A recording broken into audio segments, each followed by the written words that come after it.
హైడ్రా విషయంలో చైతన్యపురిలో ధర్నా చేస్తూ ఎందుకంత కోపంతో ఆగ్రహంతో ఊగిపోయారు? వీళ్ళు కూలగొట్టి తీరేట్టుందంటే అంటే కసి శత్రుదేశం కదా నరువు పాయింట్ల మీద దాడి చేస్తా చూసినవా అట్లా.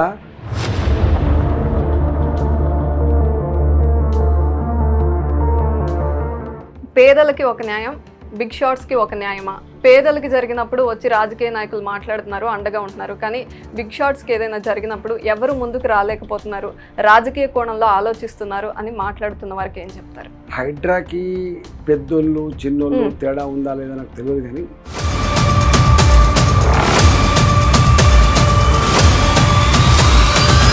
కానీ అదే హైడ్రా నాగార్జున ఎన్ కన్వెన్షన్ కూలగొట్టినప్పుడు చాలా హైప్ వచ్చింది. నాగార్జున గారి ఎన్ కన్వెన్షన్ కూలగొట్టినప్పుడు కూడా చట్టబద్ధమైన ప్రాసెస్ జరగలేదు.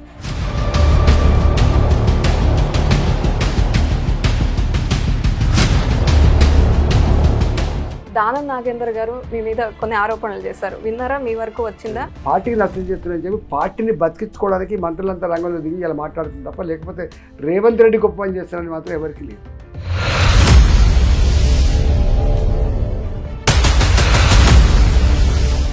ముఖ్యమంత్రి గారు మొత్తం ఫోన్లు చేసి మీరు ఈ వార్త వేయద్దు, ఆ వార్త వేయద్దు, ఆ అర్థనాలు చూపించదని చెప్పగానే అందరూ. అంటే మీకు ఆ డిఫరెన్స్ కనిపిస్తుందా మీడియాలో? కాంగ్రెస్ కి ఫేవర్ గా ఉన్నారనే భావన వచ్చిందా మీకు? ఫేవర్ కాదండి. మా రాధాకృష్ణ గారు, మా ఆంధ్రజ్యోతి, మా ఏబిఎన్ ఇవాళ నిన్న వారి ఆర్కే పలుకు చూస్తే అనిపిస్తుంది, ఓహో వారు కూడా చూసి చూసి చూసి తట్టుకోలేక భరించలేక రేవంత్ రెడ్డి బీ కేర్ఫుల్ అని చెప్పి ఒక హెచ్చరిక ఇచ్చిందంటే,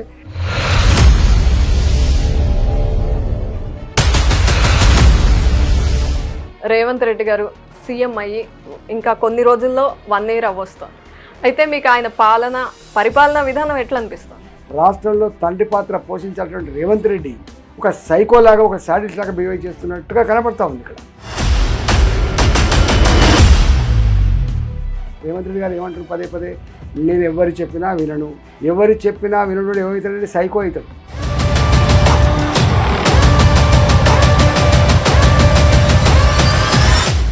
నమస్తే, వెల్కమ్ టు యోయో టీవీ. ఇవాళ మన యోయో టీవీ స్టూడియోలో మల్కాజ్గిరి బీజేపీ ఎంపీ ఈటెల రాజేందర్ గారు ఉన్నారు. మనం హైడ్రా విషయంలో ఒక్కొక్కరు ఒక్కొక్క ఒపీనియన్ ఇస్తూ ప్రెస్ మీట్లు పెట్టడం చూసాం, కానీ ఈటెల రాజేందర్ గారు పార్టీతో సంబంధం లేకుండా వ్యక్తిగతంగా ప్రజల పక్షాన, పేదల పక్కన నేనుంటా అంటూ ఆయన గళం విప్పారు. ఈ పరిపాలనా విధానం అంత సమంజసంగా లేదు. సీఎం రేవంత్ రెడ్డి గారు కొన్ని విషయాల్లో ఆ పరిధిలో ఉన్న ఎంపీని కానీ, ఎమ్మెల్యేని కానీ, అనుభవజ్ఞుల్ని కానీ అడిగి కొన్ని సలహాలు తీసుకుని ఉంటే బాగుండేది అంటున్న ఈటెల రాజేందర్ గారితో ఇవాల్టి మన ఇంటర్వ్యూ. నమస్తే ఈటెల రాజేందర్ గారు. మీకెంతో స్థితప్రజ్ఞత ఉంటుంది. పెద్ద విషయాలు జీవితంలో ఎంతో పెద్ద కుదుపులు జరిగాయి చూసాం, కానీ ఎప్పుడు అంత కోపంతో చూడలేదు. కానీ హైడ్రా విషయంలో చైతన్యపురిలో ధర్నా చేస్తూ ఎందుకంత కోపంతో ఆగ్రహంతో ఊగిపోయారు? యాక్చువల్గా ప్రభుత్వం అనేది ఎప్పుడు కూడా ఏదైనా చర్య చేపడుతున్నప్పుడు దాంట్లో ఇన్వాల్వ్ అయ్యేటువంటి వాళ్ళు ఎవరైతే ఉన్నారో, అందులో ముఖ్యంగా పేదల గురించి ఏమన్నా డిస్మాండిల్ చేయాలన్నా, పేదలకైనా ఇబ్బంది అయిద్దన్నా సీరియస్గా థింక్ చేయాల్సిన అక్కడ ఉండే.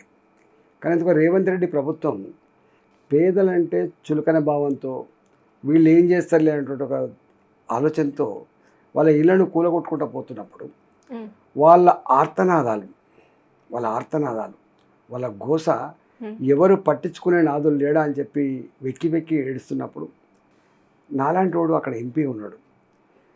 నాలాంటి వాడు ఇలా అధికారం రాగానే ఏదో పైరుల కోసమో దీనికోసం ఉన్నాడు కాదు. నేను నాలాంటి వాడిని గెలిపించుకున్న వాళ్ళు పేదవాళ్ళు ఎక్కువ గెలిపించుకున్నారు కాబట్టి, అన్ని వర్గాల పైన ఎక్కువ గెలిపించుకున్నారు కాబట్టి ఏం చూస్తారు, రాజేందర్ గారు ఎప్పుడైనా అవసరమైతే ఆపద వస్తే ఆదుకుంటున్న భావన ఉంటుంది కాబట్టి నేను పోయినప్పుడు నా మీద పడి ఏడిస్తే చెల్లించిపోయాను నేను. అందువల్ల నేను మాట్లాడకపోతే ధర్మం నశించిపోయేటువంటి ఆస్కారం ఉంటుంది కాబట్టి, పేదలకు ప్రజాస్వామ్యం మీద విశ్వాసం సన్నగిలే ఆస్కారం ఉంటుంది కాబట్టి డెఫినెట్గా నేను దానికి తగ్గట్టుగా, వాళ్ళ దుఃఖానికి తగ్గట్టుగా, వాళ్ళ ఆర్థిక తగ్గట్టుగా నేను స్పందించాల్సి అక్కడ స్పందించిన. రైట్. కానీ హైడ్రాకి పెద్దవాళ్ళైనా, ఇన్ఫ్లుయెన్షియల్ పీపుల్ అయినా, ఇన్ఫ్లుయెన్స్ లేకుండా ఉన్న పేదలైనా ఒక్కటే కదా. హైడ్రాకి పెద్దోళ్ళు చిన్నోళ్ళు తేడా ఉందా లేదా నాకు తెలియదు, కానీ హైడ్రా మాత్రం చట్టబద్ధంగా వివరించాలని మాత్రం కోరుకుంటున్నా. ఇప్పుడు అంతకుముందు ఈ హైడ్రాకు నేను అయిన వాడిని, నాకు కోర్టుతో సంబంధం లేదు, ప్రభుత్వంతో సంబంధం లేదు, నాకు సంస్థలతో సంబంధం లేదు, కన్నీళ్ళతో సంబంధం లేదు, పేద ఉన్న సంబంధం లేదు, నా కర్తవ్యమే కూలగొడ్డని చెప్పి రంగనాథ్ గారు చెప్తుండ్రు. ఇంతకంటే దుర్మార్గమైనది ఏం లేదు. నాకు తెలిసి చట్టానికి అతీతమైన సంస్థలు ఈ దేశంలో కానీ రాష్ట్రంలో లేవనే విషయం ఆయన మర్చిపోయింది. ఆయన రంగనాథ్ గారు కూడా స్వయంగా ఓ చట్టబద్ధంగా ఆ పదవి వచ్చి ఒక ఐపీఎస్ ఆఫీసర్ అయిన తప్ప ఆయనకు కొనుక్కుంటే వచ్చింది కాదు, లేకపోతే అడుక్కుంటే వచ్చింది కాదు. ఆ విషయం మర్చిపోయాడు ఆయన. చట్టబద్ధంగా వచ్చిన వ్యక్తి చట్టాన్ని లెక్క చేయకుండా చేయడం అంటే ఎవరు అంగీకరించరు.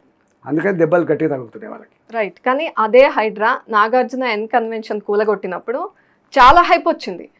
అంటే ఏ ఇన్ఫ్లుయెన్స్ ఉపయోగించినా రేవంత్ రెడ్డి గారు వినలేదు, చాలా సూపర్గా చేశారు అంటూ మాట్లాడారు. కానీ అదే వ్యతిరేకత ఇప్పుడు పేదల ఇల్లు కూలగొట్టినప్పుడు వచ్చింది. ఎట్లా చూస్తున్నారు ఈ రెండు? ఒక మాట, ఈవెన్ నాగార్జున గారి ఎన్ కన్వెన్షన్ కూలగొట్టినప్పుడు కూడా చట్టబద్ధమైన ప్రాసెస్ జరగలే. చట్టబద్ధమైన ప్రాసెస్ తప్పకుండా జరగాలి. మీరు ఒక్కరే ఈ మాట చెప్తున్నారు. దొంగలాగా నువ్వు దొంగవా, గుండావా, నువ్వు సమాజ హితాన్ని కోరేవాడువా, సమాజ నాశనం చేసేవాడువా?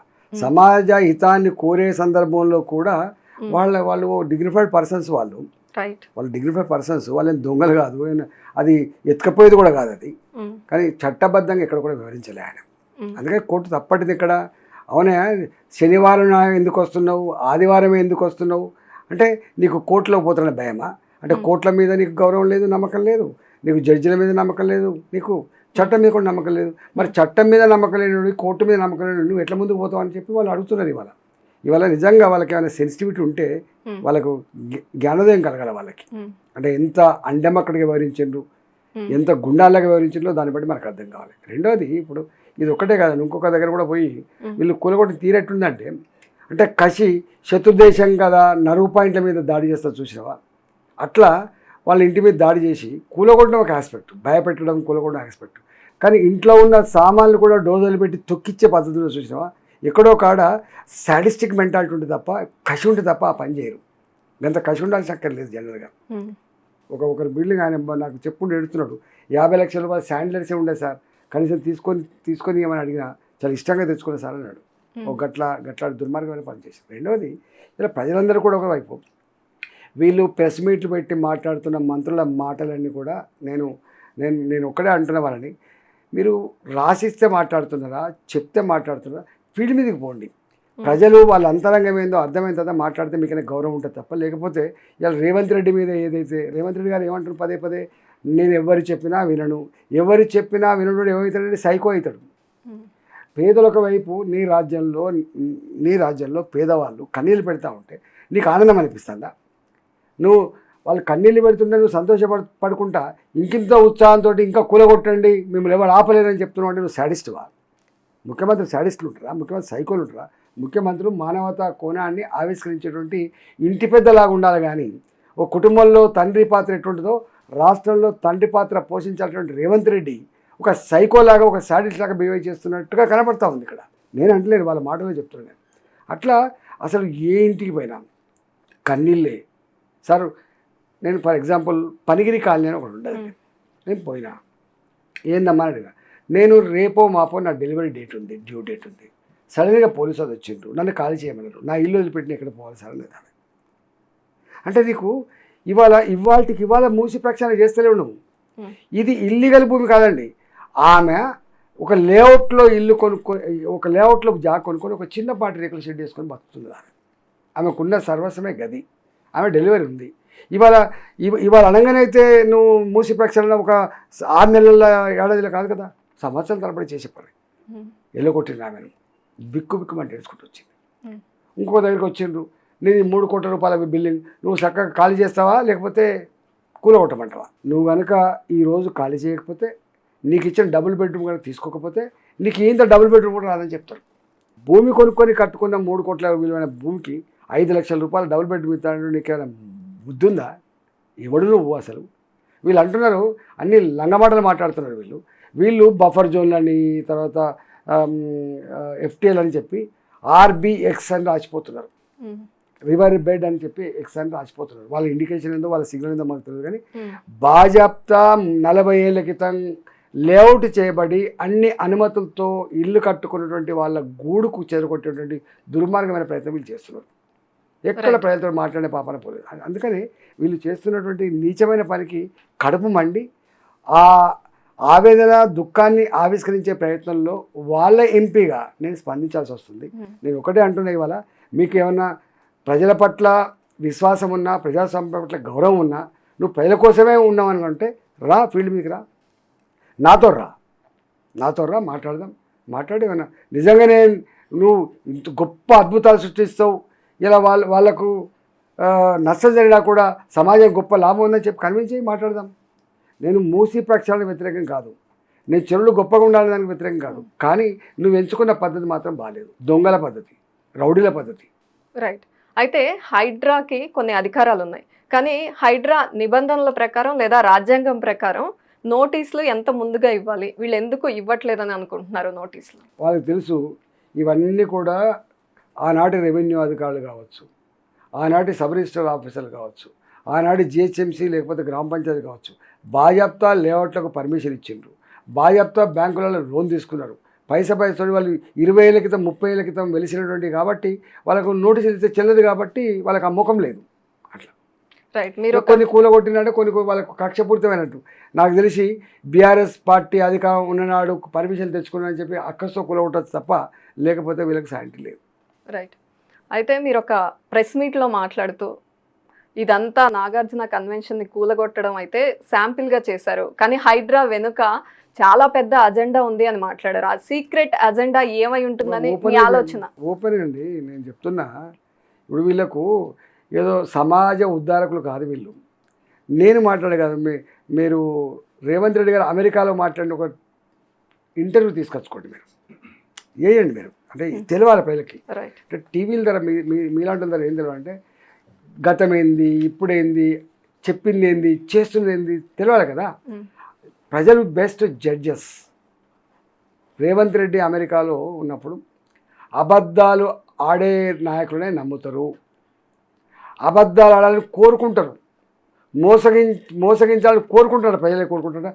ఈ మాట తప్ప మీరు వేయండి, తెచ్చుకొని చూడండి. మరి గట్ల అబద్ధాల కోరు, అబద్ధాలు ఆడితేనే ప్రజలు నమ్ముతాన్న ఫిలాసఫీని నమ్మినటువంటి రేవంత్ రెడ్డి ఏమై ఆశిస్తాడు? ఆయన ఒకటే ఆశిస్తాడు, ఎవడెక్కడ పోతే నాకేంది. ఆయన ఇంకొక మాట కొన్నాడు, 5 పైసల బిల్ల కూడా నీ జేబులకి ఖర్చు పెట్టేది లేదు, వాళ్ళని పిండాల్సిందే, వాళ్ళకి చేయాల్సిందే. నేను ఒక్క మాట అల్లే అలాకెళ్ళి దండుకోవాల్సిందనే మాట రేవంత్ రెడ్డి మాట్లాడలేదు. ఇక్కడ ఇష్యూ ఏంటంటే ఆయన వీడియో ముఖంగా ఈ విషయం చెప్పారు. మీరు ఉన్నది తెచ్చుకోరా అని నాకు తెలిసి మీ మల్లారెడ్డి గారు కూడా వాళ్ళు ఉంటారు కావచ్చు దాంట్లో. తెచ్చుకోండి, నేను మీకు ఇప్పుడే ఇచ్చిపోతాను, ఖచ్చితంగా ప్లే చేద్దాం. రెండవది ఏంటంటే అసలు ఇదంతా ఏంటిది, భయపెట్టియాలి, బిల్డర్లందరినీ కూడా దారి తెచ్చుకోవాలి. ప్రతి బిల్డర్కి ఏదో రకమైనటువంటి చిన్న చిన్న ఇబ్బందులు ఉంటాయి, ప్రతి బిల్డర్కి ఉంటాయి. 99% ఉంటాయి నాకు తెలిసి. ప్రభుత్వంలో అధికారం ఉంటాయండి. ఏ వ్యక్తి మీదనైనా ట్యాక్స్ వేసే అధికారం ఉంటుంది, ఏ వ్యక్తినైనా జైలు పెట్టే అధికారం ఉంటుంది, ఇట్లాంటిది ఏమైనా డిస్ట్రక్షన్ చేసే అధికారం ఉంటుంది. తర్వాత కోర్టులోకి పోతుంది, అది వేరే విషయం. దాన్ని అడ్డం పెట్టుకొని వాళ్ళ ఆయన ఒక 4-5 కూలగొట్టి మొత్తం బిల్డర్ని భయభ్రాంత గురి చేసి డబ్బులు దండుకునేటువంటి సీక్రెట్ ఏజ్లో 100% ఉంటుంది రేవంత్ రెడ్డికి. రేవంత్ రెడ్డి సంస్కర్త కాదు, నా సమాజ ఉద్ధారణ కూడా అంతకంటే కూడా కాదు. ఆయన అందిన కాడికి దండుకునేటువంటి ఆలోచన ఆయన ఉన్నాడు అని చెప్పి నేను అంటలేను, జనం అంటాను. పేదల పక్షాన్ని నిలబడడం వల్ల చాలా అభిమానాన్ని కూడగట్టుకున్నారు, కానీ వాళ్ళ బాధను కూడా చూశారు. గ్రౌండ్లో వారు ఏమేం విన్నపాలు విన్నవించుకుంటున్నారు మీకు? వాళ్ళు 4 అడుగుతున్నారండి. ఒకటి, మేము రక్త మాంసాన్ని చెమటగా మార్చి రూపాయి కూడబెట్టుకొని నిర్మించుకున్న ఈ ఇల్లు మా ఆశల సౌదాన్ని కూల్చొద్దని. ఒకవేళ కూల్చి వేస్తే నీకంత గొప్ప సమాజ ఉద్ధారకుడివి, మా ఆస్తులు పోయినా గొప్పగా ఏదో ఈ హైదరాబాద్ బాగుపడుతుంది అనుకుంటే మా విలువ, మా ఇంటిని, మా జాగా విలువను కట్టి మాకు కంపెన్సేషన్ ఇవ్వండి, మేము ఎక్కడైనా బస్తాం. ఒకటి. రెండవది, నీవు మా ఆస్తులు గుంజుకొని 5 లక్షల రూపాయల డబుల్ బెడ్రూమ్ ఇస్తాను, మేము బిచ్చగాలం కాదు నా కొడుక అని చెప్పి వాళ్ళు కోరుతున్నారు. నేను కూడా అదే కోరుతున్నా.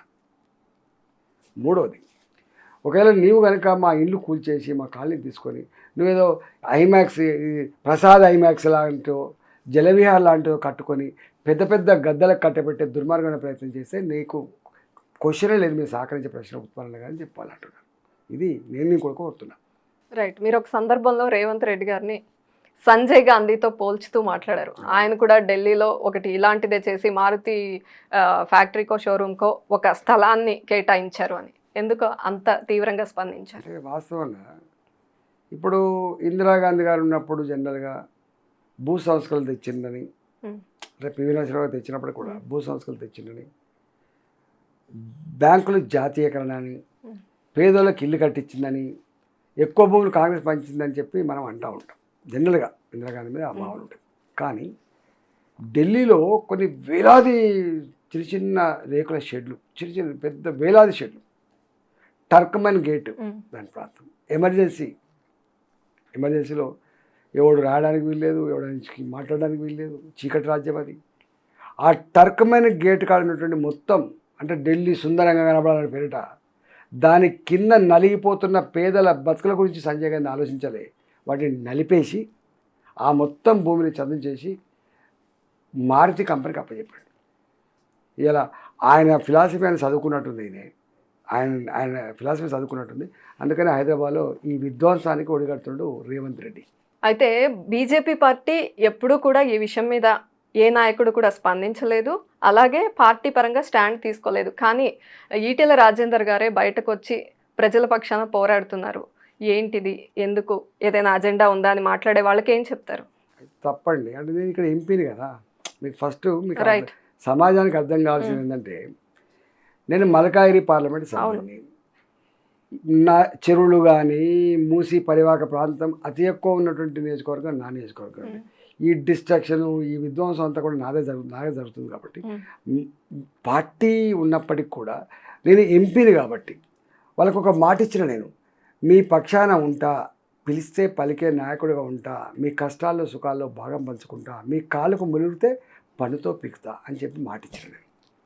దాని ప్రకారంగా నేను పోవాల్సిందే. పోయినా దాదాపు ఒక నెల 15 రోజులు తిరిగిన తర్వాత మా అధ్యక్షుడికి చెప్పిన, కిషన్ రెడ్డి గారికి, హైడ్రాపేట డ్రామా నడుస్తుంది కిషన్ రెడ్డి గారు, మీ దృష్టికి వచ్చిందో లేదో కానీ నేను ఎవ్రీ డే ఓ బస్తీలు షెర్ల పక్క ఉన్నటువంటి మురికి కూపాలని కూడా తిరిగి వస్తున్నా, పరిస్థితి మంచిగా లేదని చెప్తే వారు కూడా స్పందించి వారు ఒక ఉత్తరం రాశారు రేవంత్ రెడ్డి గారికి.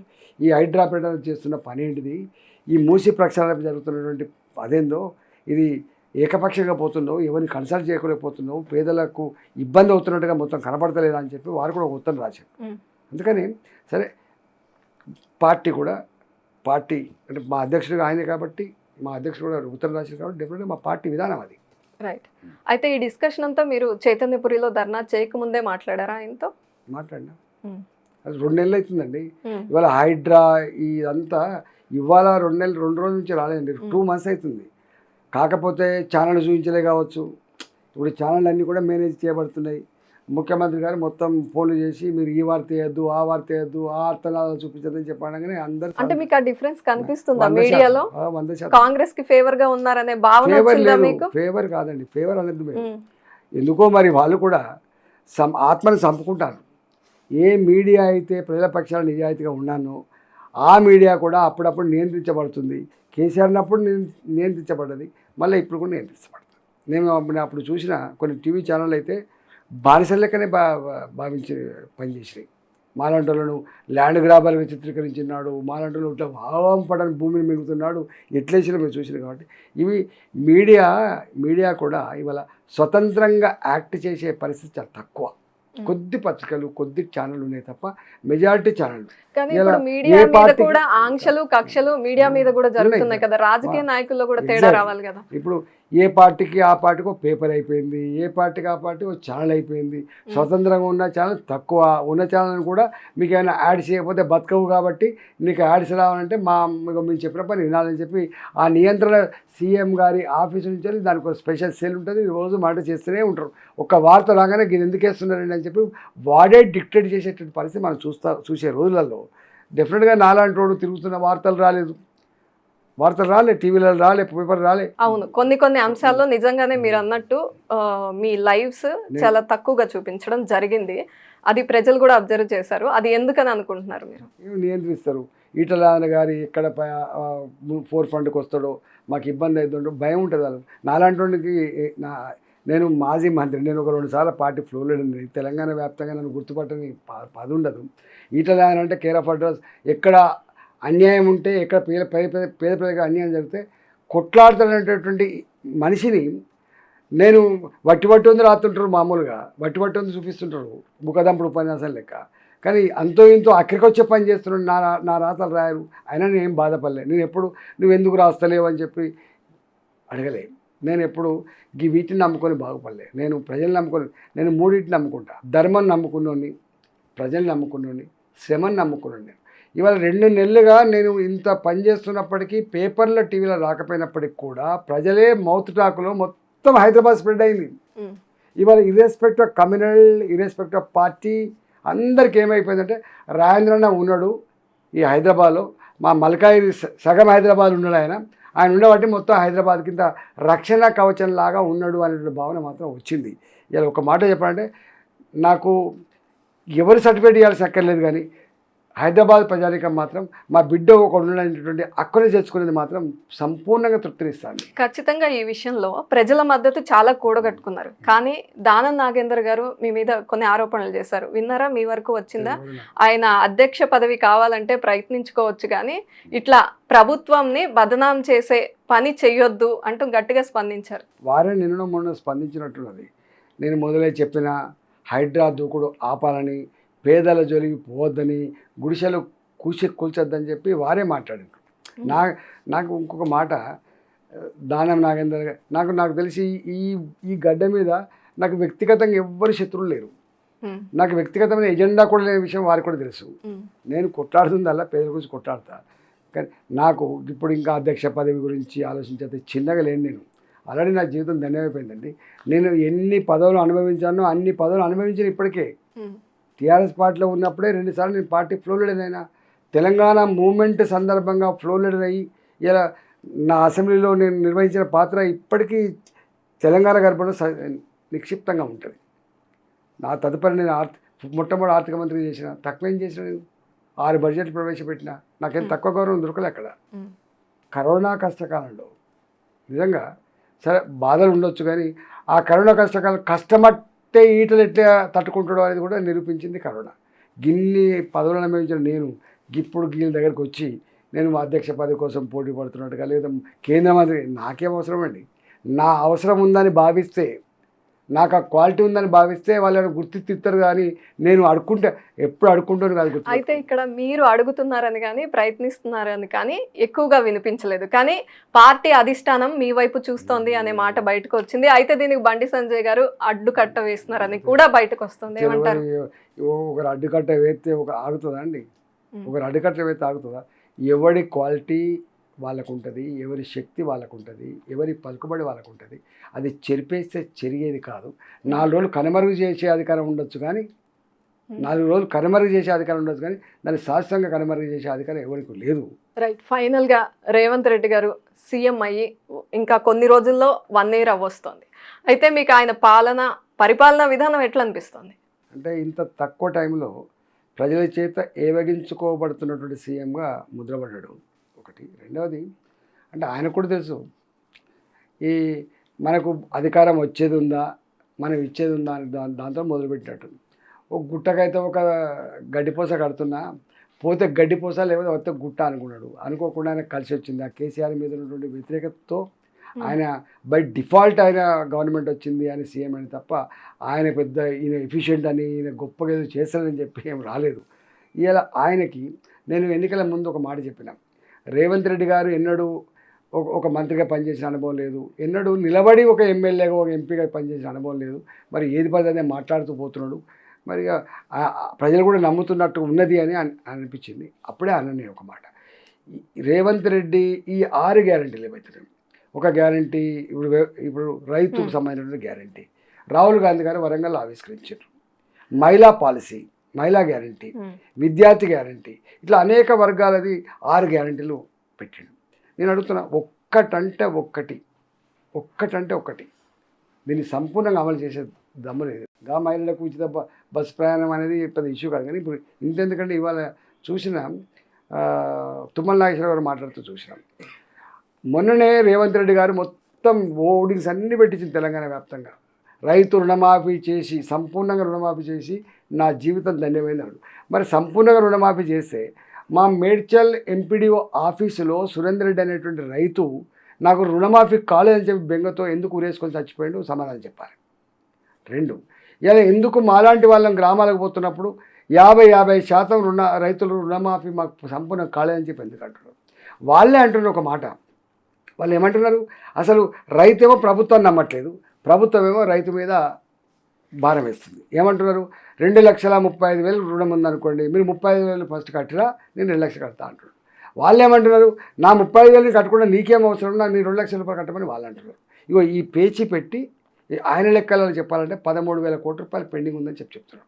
మొత్తం వాళ్ళు మీరు గమనించండి, 3 సార్లు ఫిగర్స్ మార్చారు. రైతు రుణమాఫీలో ఎలక్షన్ల ముందు ఒకటి చెప్పిండ్రు, అధికారంకి వచ్చినాక ఒకటి చెప్పారు. అధికారంకి వచ్చినాక వాళ్ళకు లెక్కలన్నీ ఉంటాయి కాబట్టి ఏం చెప్పిందంటే 48 లక్షల మంది ఫార్మర్లు 34,000 కోట్ల రూపాయలు మేము సంపూర్ణంగా రద్దు చేస్తామని చెప్పారు. అంతకంటే ముందు ఇదే రేవంత్ రెడ్డి గారు 60-62 లక్షల మంది ఉండొచ్చు, 40-45,000 రూపాయలు ఉండొచ్చు అని అప్పుడు గవర్నమెంట్లో లేడు కాబట్టి, అంకెలు చక్కగా తెలియదు కాబట్టి అందాజ చెప్పిండు.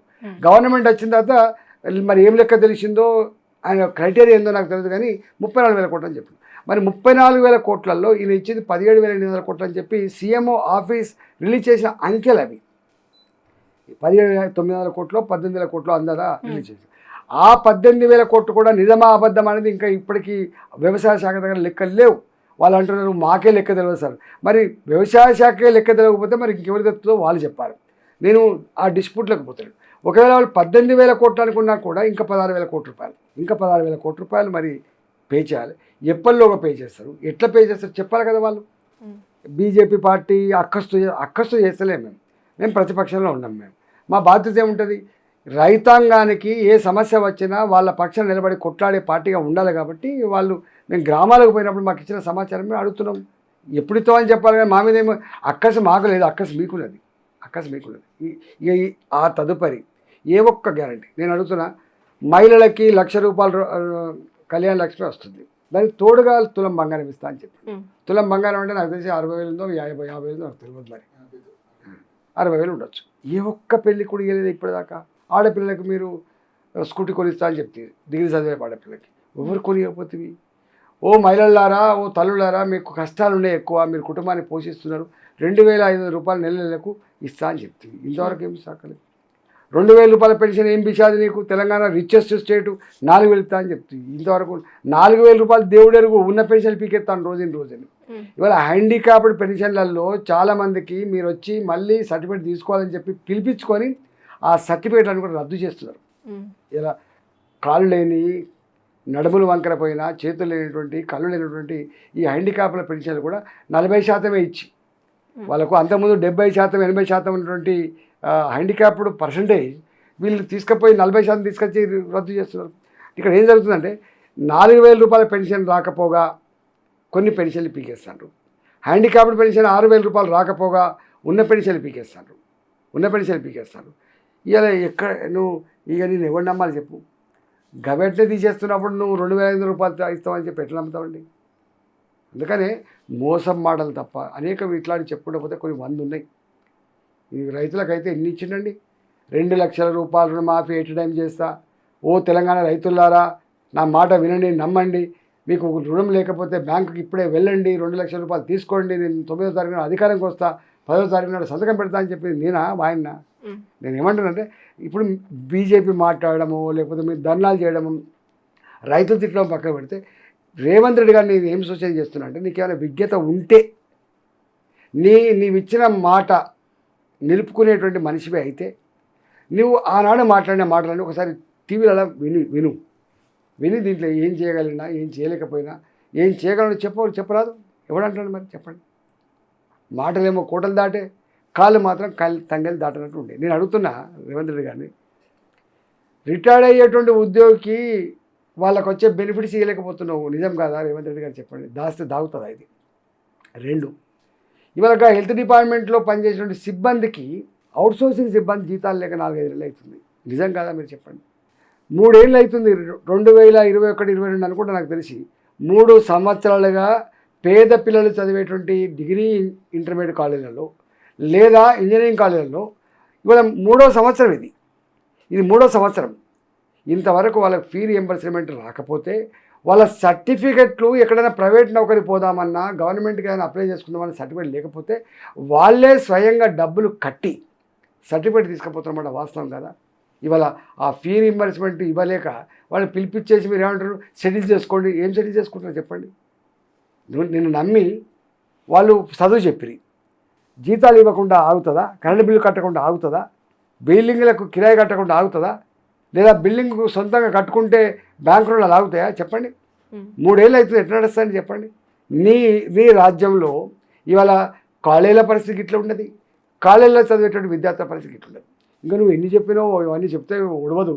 ఇలా నేను ఫారెన్ పంపిస్తా పిల్లల్ని, 5 లక్షల రూపాయల మీకు అకౌంటు, మీకు కార్డు ఇస్తా, ఎప్పుడంటే అప్పుడు దాన్ని వాడుకోవచ్చు అని చెప్పి 100 ఇచ్చింది. ఆ 100 జోలు నేను పోతలేదు, కానీ అవి మొత్తం చెప్తే నాకు మతిపోతుంది, వినే వాళ్ళకే మతిపోతుంది. అసలు ఆయన చెప్పినట్టు గుర్తుందో లేదో కానీ ప్రజలు మాత్రం ఇవన్నీ మర్చిపోయింది. అందుకని నీవు ఏమేమి హామీలు ఇచ్చినావో ఇన్ని రోడ్ మ్యాప్ చెప్పు. నేను ఈ ఫీ రియంబర్స్మెంట్ ఇప్పటిలోపు ఇస్తూ, ఈ 2,500 రూపాయలు గిప్పటిలోపు ఇస్తా, 4,000 రూపాయలు పెన్షన్ గిప్పటిలోపు ఇస్తా, ఆడపిల్లలకి స్కూటీ గిప్పటిలో కొనిస్తా, ఈ తులం బంగారం ఇప్పుడు ఇస్తా, ఇట్లా ప్రకటించు. ఎవడొద్దు అంటాడు? మా మంత్రులు మా మీద గయ్యమంటారు, కానీ ఇచ్చేటప్పుడు తెలియదా? నేను కొత్త పార్టీ, కొత్తగా పుట్టిన ఎన్టీ రామారావు అంటే కొత్తగా పార్టీ పెట్టిన వచ్చిండు, అర్థం ఉంది.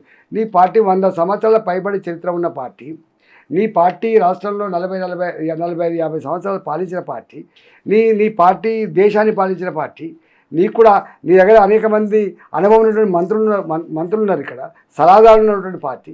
మరి నీ పార్టీకి అవగాహన లేక ఇచ్చినవా ఇది? అంటే ఎన్ని అడ్డదారులైనా తొక్కి అడ్డమైన హామీలు ఇచ్చి అధికారమే పరమావధిగా బతికిన పార్టీ, లేకపోతే నిజంగా అన్నీ అర్థం చేసుకొని నువ్వు ప్రజలకు న్యాయం చేస్తామని వచ్చినావు నువ్వు చెప్పాలి. మేమెందుకంటే చెప్పండి. మేము ఎవరం మాట్లాడాల్సి అక్కర్లేదండి, ప్రజలు మాట్లాడుకుంటున్నారు. ఇలా కేసీఆర్ నైజం తెలవడానికి, కేసీఆర్ ఇలా మొత్తం ప్రజాక్షేత్రంలో అనిపించుకోవడానికి టైం చాలా పట్టింది. కానీ అతి తక్కువ ఒక 6 నెలలకే ప్రజాక్షేత్రంలో ఈయనకు పరిపాలన అనుభవం లేదని, ఈయన అంత పిట్టలతో మాటలని, ఈయనకు మాటకు చేతకు పొంతన లేదని ఇలా తెలంగాణ సమాజానికి అర్థమైన మాట వాస్తవం. ఇప్పటికైనా నేనన్ను కాదండి, ఇదంతా పక్కకు పెట్టు. ఆయన నిన్నటిదాకా అధికారం రావడానికి ఎంతో ప్రయత్నం చేసినప్పుడు మా రాధాకృష్ణ గారు, మా ఆంధ్రజ్యోతి, మా ఏబిఎన్, ఇవాళ నిన్న వారి ఆర్కే పలుకు చూస్తే అనిపిస్తుంది, ఓహో వారు కూడా చూసి తట్టుకోలేక భరించలేక రేవంత్ రెడ్డి బీ కేర్ఫుల్ అని చెప్పి ఒక హెచ్చరిక ఇచ్చిందంటే నీకు ఇంక అంతకంటే ఈటల అనేది చెప్పాల్సి అక్కర్లేదు, భారతీయ జనతా పార్టీ దీక్ష చేయాల్సిన అక్కడ అంతకంటే కూడా లేదు. వారి పాత్ర ఎంతో ఉందో, వారు ఎంతో లేపినో మాకు తెలుసు. కాబట్టి ఇలా వారు స్వయంగా అన్నారంటే నీకు అర్థం కావాలి. ఎంతకంటే ఎక్కువ నీకు నిజంగానే విజ్ఞత ఉంటే, నిజాయితీ ఉంటే అది మలమల చదువుకొని దాన్ని ఆచరించే ప్రయత్నం. చిన్న కోర్టులలో జడ్జెస్ మీరే దొంగల సాటర్డే సండే కూల్చొద్దనేటువంటి నిర్ణయాన్ని గతంలో కోర్టు వెలువరించింది. దీన్ని ఎందుకు మీరు పాటిస్తలేదని చెప్పి కోర్టు తప్పట్టిందండి. ఇవాళ కోర్టు రంగనాథ్ తప్పడతలేదు, కోర్టు కూల్చేసే దగ్గర ఉన్న ఎంఆర్ఓ తప్పట్టదు, దానికి పదే ఆదేశాలు ఇచ్చిన ముఖ్యమంత్రిని తప్పడుతుంది. చిన్నగా తప్పడితేనే మదన పడుతూ ఉంటాం. ఆయన మందమున్నట్టుంది, అందుకని ఆయన మదన పడుతున్నట్టుంది. అయినా మళ్ళీ ఇలా కూలగొడుతున్నాడు ఆయన. నేను ఒక మాట అంటున్నాను రేవంత్ రెడ్డి గారికి. ఇప్పుడు నేనైతే ఎవరిని వ్యక్తిగతంగా తిట్టుడని కాదు, అవసరం ఏంటంటే పోయటం కూడా కాదు. చెప్పండి తెలంగాణలో ఈ రాజేంద్ర గారికి ఇది మాట్లాడి ఇట్లా చేసిందని చెప్పి ఒకటి చెప్పండి. ఇప్పుడు ఇంత వాళ్ళ అంతరాత్మ సాక్షిగా మాట్లాడమని చెప్పండి. నేను ఒక్కటే రేవంత్ రెడ్డి గారు అడుగుతున్నా, మీరు తక్షణమే అనుభవం ఉన్నటువంటి మంత్రులు ఉన్నారు, ఇలా కంట్రోల్ లేదండి. ఇవాళ డిప్యూటీ సీఎంలుగా ఉన్న వాళ్ళు, 10 ఏళ్ళు మంత్రిగా పనిచేసిన వాళ్ళు మా క్యాబినెట్లో ఉన్నారు.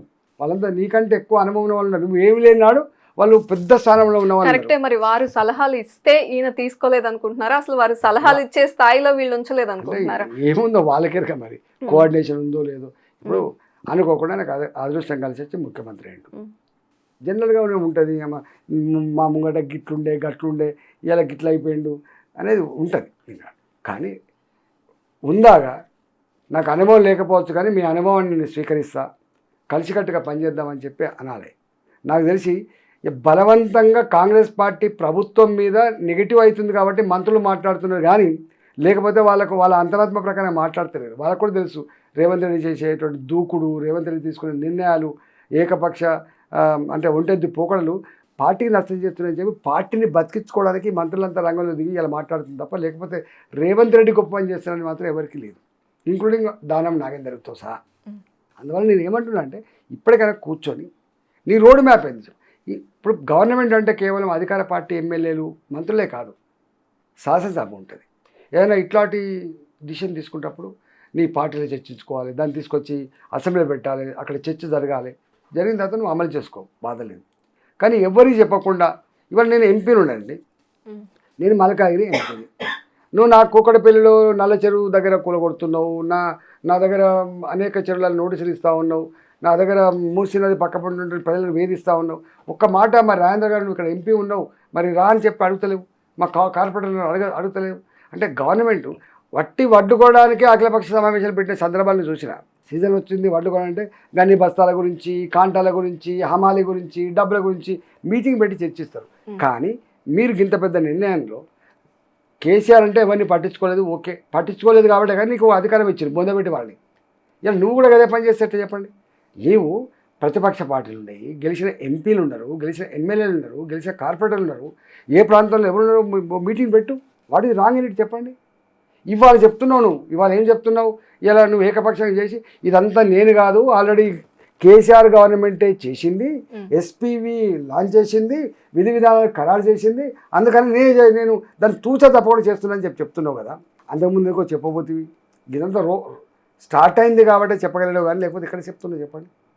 ప్రజలు నిలదీస్తే తప్ప, కోర్టులు తప్పు పడితే తప్ప, మొట్టకాయలు ఎత్తే తప్ప నీకు సోయలేదు. ప్రజల్లో ఒక విషయం ఉంది, అదే అడుగుతాను మిమ్మల్ని. ఉద్యమ నేతగా చెప్పండి, పేదలకి ఒక న్యాయం, బిగ్ షాట్స్కి ఒక న్యాయమా? పేదలకి జరిగినప్పుడు వచ్చి రాజకీయ నాయకులు మాట్లాడుతున్నారు, అండగా ఉంటున్నారు, కానీ బిగ్ షాట్స్కి ఏదైనా జరిగినప్పుడు ఎవరు ముందుకు రాలేకపోతున్నారు, రాజకీయ కోణంలో ఆలోచిస్తున్నారు అని మాట్లాడుతున్న వారికి ఏం చెప్తారు? పేదలకు ఒక న్యాయం, పెద్దలకు ఒక న్యాయం అనేది అయితే సమాజంలో ఆనాటి నుంచి ఈనాటి వరకు ఉంది. వాళ్ళు పెద్దోళ్ళు అంటే ఇన్ఫ్లుయెన్స్ చేసుకోగలుగుతారు, వాళ్ళకు జడ్జిలతో సంబంధాలు ఉంటాయి, ఐఏఎస్ ఆఫీసర్ సంబంధం ఉంటాయి, ఐపీఎస్ ఆఫీసర్ సంబంధం ఉంటాయి, కానీ హైడ్రా అంటారు. నేను సంబంధాలు ఉంటాయి అంటున్నా, కానీ ఎంత ఇన్ఫ్లుయెన్స్ చేస్తారని మాట్లాడుతున్నాను, తప్పడతాను. వీళ్ళకి ఎవ్వరు గరీబులకు ఎవ్వరు ఉండరు కాబట్టి మాలాంటి వాళ్ళకు దిక్కు, గరీబులకు మాలాంటి దిక్కు కాబట్టి తప్పకుండా ఉంటాం వాళ్ళకు. అంటే దిక్కు లేని వాడికి దేవుడే దిక్కు అన్నట్టుగా, దిక్కు లేని వాడికి దేవుడే దిక్కు కావచ్చు, కానీ కనపడుతున్న ఉన్నాం కదా, మేమని ఉండాలి కాకుండా వాళ్ళ ఆశీర్వాదంతో వాళ్ళ ఓట్లతో ఈ పదవిని సంతరించుకున్న వాళ్ళం కాబట్టి, సంపాదించుకున్నాం కాబట్టి డెఫినెట్గా దాన్ని న్యాయం చేయాలి కాబట్టి ఉండాలి. రెండవది, పెద్దవాళ్ళకు కూడా కక్షపూరితంగా వాళ్ళ మీద చర్యలు తీసుకుంటే తప్పండి. నేను నిజంగా పెద్దవాళ్ళు కూడా తప్పు చేస్తే చట్టబద్ధంగా వివరించు. నాగార్జున గారు కట్టిండు అంటున్నాడు, నాకు తెలిసి నాగార్జున గారు కట్టింది బఫర్ జోన్నే కావచ్చు కాక, ఎఫ్టీఎల్నే కావచ్చు కాక, కానీ బాగా చెప్తారు పట్టాల భూమి అయి ఉంటుంది, పట్టా భూమి అయి ఉంటుంది పక్కా. వింటున్నా, కూలగొట్టేప్పుడు నోటీసులు ఇచ్చి అవన్నీ తీసుకోమని చెప్పి నువ్వు ఆ ఏసీలో గీసీలో అని నువ్వు ఇప్పుడు నేషనల్ వేస్ట్ కదా అది, నువ్వు ఆయన కూలగొట్ట దాచుకున్నావు.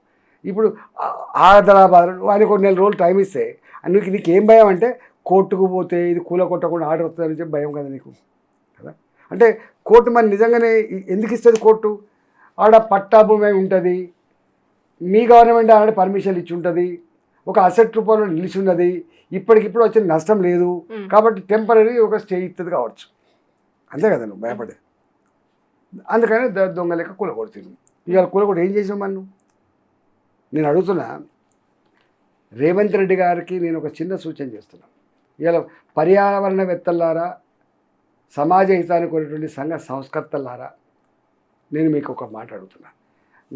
మొత్తం హైదరాబాద్ ఉన్న చెరువులన్నీ కూడా విదేశీ పక్షులు రావాలన్నా, మత్స్యకారులు చేపలు పెంచుకోవాలన్నా, ఆ చెరువులు కన్నతల్లిలాగా ప్రజలకు ఉపయోగపడాలన్నా, ఆ చెరువు నా బోరెండిపోకుండా బాయండిపోకుండా భూగర్భ జలాలు అడగంటకుండా కాపాడాలన్నా, ఇవాళ మొత్తం చెరువులకి ఈ డ్రైనేజీ వాటర్ కంపు లేకుండా మీరు దానికి డ్రైనేజ్ డైవర్ట్ చేయండి. ఇలా కేసీఆర్ గారు కూడా చెప్పిండు. కేసీఆర్ గారు ఎట్లా చెప్పిండు, గవర్నర్ గారి ఇంటి ముందే రోడ్ల మీద నీళ్లు కార్లు ఏరోప్లేన్ లాగా అది దాని ఏంది పడవల్లాగా మారిపోయినాయని చెప్పిండు. నా హుస్సేన్ సాగర్ కొబ్బరి నీళ్ళలాగా ఉంటుంది, ఈత కొట్టే కొళ్ళలాగా ఉంటుందని చెప్పిండు. విదేశీ పక్షులు వస్తాయి, ఇట్లుంటుంది అట్లని చెప్పిండు. ఇప్పటికీ ఆ కంప పోయిందా అండి నేను అడుగుతున్నా, మీరు పోయి చూడండి. మాటలు చెప్పడం వేరు, ఒక్క చెరువే చేయలేకపోయిండు, ఒక్క చెరువే. అందుకని నేనేమంటున్నా, మీరు ముందు రేవంత్ రెడ్డిని డిమాండ్ చేయాల్సింది ఏంటంటే మేధావులు కానీ పర్యావరణవేత్తలు కానీ ఫస్ట్ ఈ మురికి కూపాలుగా మారిపోయినటువంటి చెరువులు మిగిలిపోయినా, కొన్ని చెరువులు కనుమరుగైపోయినాయి. ఇప్పుడు బతుకమ్మకుంట కనుమరుగైపోయింది, యూసుఫ్ కూడా చెరువు పోయి ఓ పార్క్ వచ్చింది. ఇట్లా వందల, నా కరీంనగర్లో 2 చెరువులు పోయి కలెక్టరేట్ వచ్చింది. ఇప్పటికీ వందల వేల చెరువులు డిస్మాంటిల్ అయిపోయినాయి. కానీ ఈ హైదరాబాద్లో మిగిలి ఉన్నటువంటి చెరువులు ఏవైతే ఉన్నాయో, మిగిలి ఉన్నటువంటి ఈ ఈ ఎఫ్టీఏలో ఇప్పుడు నీళ్లు ఉన్నటువంటి ప్రాంతాలు ఏవైతే మురికి కూపాలని బంద్ చేసి ఒక మంచినీళ్ళ చెరువులుగా మీరు మార్చండి ఫస్ట్. ఆ తదుపరి మళ్ళీ మనం మాట్లాడుకుందాం. రెండవది, మూసి ఇవాళ నిజాం అన్నాడు రాళ్ళ కట్టడాలు కట్టిండు అటుపక్క ఇటుపక్క. నువ్వు సిమెంట్ కాంక్రీట్తో వరదలు రాకుండా చేయి ఫస్ట్. దాంట్లో పాల లాంటి నీళ్ళు, నువ్వు కొబ్బరి లాంటి నీళ్ళు పారుతావు, ఏం నీళ్ళు పారుతావు గా పని చేయి. అవసరం ఒక 10 ఫీట్లు డెప్త్ కొట్టు. నువ్వు అక్కడ కూడా తెచ్చి నువ్వు అటుపక్క ఇటుపక్క ల్యాండ్ అక్వైర్ చేసి దీన్ని సుందరమైన దాన్ని చేస్తా అంటే సుందరమైన చేయి, కానీ కొన్ని దాని వెనుక నలిగిపోతున్న పేదల బతుకుల గురించి కూడా పట్టించుకో. సుందరం ఒకటే కాదు, పేదల బతుకులు చాలా ఇంపార్టెంట్, గుర్తుపెట్టుకో. ఇప్పుడు ఈ పేదల ఇళ్ళు ఇవన్నీ లేకుండానే సుందరమైన నది తయారు చేయడానికి నిష్ణాతులు ఉన్నారు. మాలంటలు కూడా సలహా ఇస్తాం, రా మాట్లాడుకుందాం చేసుకుందాం. కానీ ఎందుకు పిచ్చి పని చేస్తావు చెప్పండి. ఇప్పుడు వీళ్ళు మాట్లాడుతూ ఇవాళ సిద్ధరాబాబు గారి ప్రెస్ మీట్ చూస్తున్నా, ఇది బఫర్ జోన్ నిర్ణయించింది టీఆర్ఎస్ ప్రభుత్వం, కేసీఆర్ఏ దాన్ని ఎఫ్టీఎల్ నిర్ణయించింది, అదే ఎట్లా కూడగొట్టారనో చెప్పింది వాళ్ళే, 10,000 ఇళ్ళు ఉన్నాయని చెప్పి నిర్ధారించింది వాళ్ళే. ఆ పని చేసినానికి కదా వాళ్ళని బొందబెట్టింది. మరి నువ్వు కూడా వాళ్ళని ఎందుకు ప్రస్తావిస్తావు? నీకెందుకు అధికారం ఇచ్చిండు? వాళ్ళ పాలసీ మంచిదేనే, వాళ్ళ పద్ధతి మంచిది, నీకు అధికారం ఇస్తే నువ్వు ఈ మాట ప్రస్తావించడానికి వచ్చావా మాకు? నువ్వు సొంతంగా ఇప్పుడు వీళ్ళు చేసేందుకు కానీ మాకు ఇది అవసరం లేదు, మాకు బురద నీళ్ళు కంపు నీళ్ళు లేకున్నటువంటి మూసి ఉంటే సరిపోతుంది, వరదలు రాకుండా వరద వచ్చిన ముంపు గురి కాకుండా ఉంటే సరిపోతుంది, అవసరం వచ్చిన కూడా మాకు ఇక్కడ అందుబాటులో అవకాశం ఉన్న కూడా మంచి రిసార్ట్స్ కూడా పెట్టుకోవడానికి జాగ్రత్త తీసుకుంటాం. కానీ పేదలు కానీ మధ్యతరగతి కానీ వాళ్ళ సొంత భవనాలు కూర్చేటువంటి ప్రయత్నం చేయమని చెప్పి ఒక మాట చెప్పొచ్చు కదా. చెప్పరు వీళ్ళు, డిబేట్ పెట్టరండి వీళ్ళు అంతా. Thank you so much Etela Rajender గారు. హైడ్రా పైన, అదేవిధంగా రేవంత్ రెడ్డి గారి పరిపాలన పైన క్లియర్గా మీ ఒపీనియన్ షేర్ చేశారు. Thank you so much.